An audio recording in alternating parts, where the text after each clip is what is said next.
अस्सलाम वालेकुम। मुग़ल शहंशाह अकबर का निराला दस्तरख़्वान। सन 1556 मिर्ज़ा ज़हीरुद्दीन बाबर ने बरे-सग़ीर में पहली मुग़लिया सल्तनत की बुनियाद रखी, जहाँ से मुग़ल एम्पायर्स का आगाज़ हुआ और मुग़लों की तकरीबन 19 नस्लों ने 1857 तक बरे-सग़ीर पर हुकूमत की। लेकिन 19 नस्लों में से जो अरूज तीसरे मुग़ल बादशाह जलालुद्दीन मोहम्मद अकबर 27 जनवरी 1556 था 27 अक्टूबर 1605 ने देखा, वो किसी और को नसीब न हुआ। मुग़लों का अंदाज़े हुकूमत शुरू से ही निराला था, ये बात सब ही जानते हैं। शाहजहां को आर्किटेक्चर से बहुत प्यार था। आज सारी दुनिया उसका बनवाया हुआ ताजमहल देखने आती है। हुमायूं ने अपना वादा पूरा करने के लिए सल्तनत एक दिन के लिए निज़ाम सिक्का के सुपुर्द कर दी, जिसकी तारीफ में और कोई मिसाल नहीं मिलती। और जहांगीर ने कनीज अनारकली की खातिर बाप से जंग छेड़ दी वगैरह, मगर निरालेपन में इनमें से कोई भी जलालुद्दीन मोहम्मद अकबर को छू कर नहीं गुजरा। जलालुद्दीन अकबर बरे-सग़ीर के लोगों का चाहे हिंदू हों चाहे मुसलमान हर दिल अजीज बादशाह था। उसने अपने दौर में गाय के गोश्त पर पाबंदी लगा रखी थी ताकि हिंदू मत के मानने वाले लोगों को तकलीफ ना हो। लेकिन इसके बावजूद भारतीय रियासत महाराष्ट्र में बच्चों के नसाब की किताबों से मुग़ल बादशाहों की तमाम तारीख निकाल दी गई है ताकि हिंदुस्तान की तारीख का ये बाब मुकम्मल तौर पर ख़त्म हो जाए। मगर हिंदुस्तान की तारीख जलालुद्दीन अकबर और बाकी मुग़लों के जिक्र के बगैर हमेशा नामुकम्मल ही रहेगी। आज सारी दुनिया में मकबूल मुग़लिया खानों की तारीख का आगाज़ भी जलालुद्दीन अकबर के दौर से हुआ, जिसका किचन भी सबसे निराला था।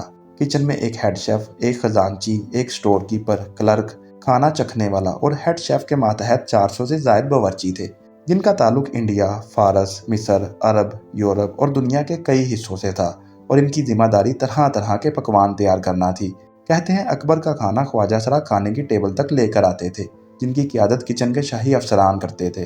बादशाह के खाने का इंतखाब शाही तबीब की जिम्मेदारी थी, जो खाने में ऐसे खानों को शामिल करता था जिनमें अद्वियाती खूबियां शामिल हों। बादशाह के लिए बनी बिरयानी के चावल के हर दाने को चांदी के विरक से लपेटा जाता था ताकि खाना हाजमे को बेहतर बनाए और बादशाह सलामत की बाह की ताकत में इजाफा फरमाए।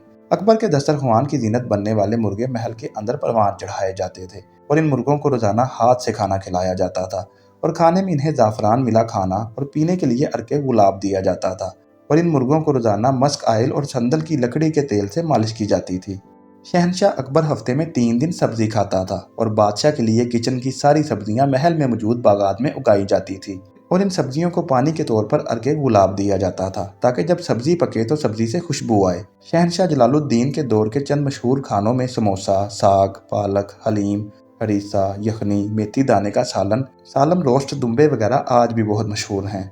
अकबर का खाना सोने, चांदी और पत्थर के बर्तनों में पेश किया जाता था। इन बर्तनों को कपड़े से ढांपा जाता था और खानों और मशरूबात को ठंडा करने के लिए बर्फ़ का इस्तेमाल होता था और ये बर्फ़ रोज़ाना की बुनियाद पर हिमालय के पहाड़ों से अकबर की खास कुरियर सर्विस के ज़रिए अकबर के महल तक लाई जाती थी। बादशाह का खाना जब बावर्ची खाने से रवाना होता तो उसे पहले पकाने वाले बावर्ची और निगराने किचन मीर बकौल खाकर चखते, फिर मीर बकौल खाने को सील करके उस पर अपनी मोहर लगा देता और खाता लिखने वाला कितने बर्तन खाने के जा रहे हैं उसका अंदाज खाते में कर देता।